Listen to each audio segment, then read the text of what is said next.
سینیټر مشتاق احمد خان صاحب تقریبا 26 غنټې بعد د هغه ویډیوګانې راغلي او ان قریب دا چې هغه خپل منزل مقصود ته ورسیږي. هغه د ویډیو کې خپل پیغام جاری کړی، دا سره لږ غونډې واورئ.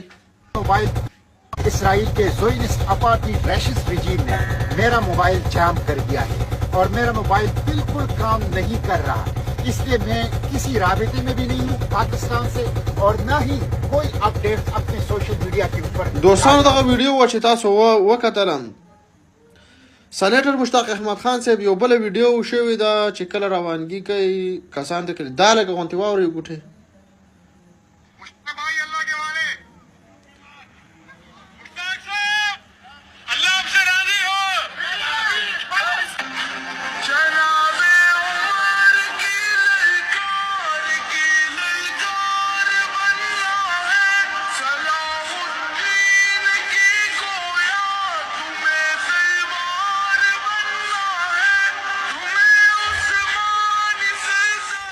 دوستانو دا هغه قیمتي هستی ده چې زموږ استادو پښتنو سره قدر نشته، زموږ پښتانه مړو قدر کوي.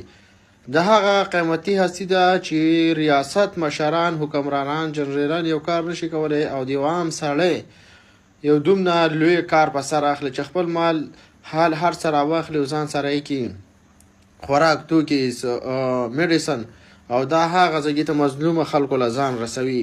تقریبا 9 ورځې دا په اوبو کې سفر دی، په دې کې هر قسمه حالات راتلی شي. د دې سړي نن هم قدر وکړي، سبا هم قدر وکړي. او سینیټر صاحب یو خبره کړله چې زموږ ویډیوګانې شیر کړئ. زما دومره وس کېږي چې زه په ویډیو جوړه کړم او شیر یې کړم. که ستاسو دغه وس نه کېږي، ستاسو صرف دا شیر وس کېږي، ریپوسټ هم وس کېږي، دا بس دا تاسو وکړئ. هغه چې څه موږ نه څه غوښتي دي هغه کم از کم چې موږ او تاسو خپله غاړه زده کړو، هغه دومره غټ څه ترلاسي ارتلی غاړه ورته ایښودې ده کم کار چې د ریاست دی.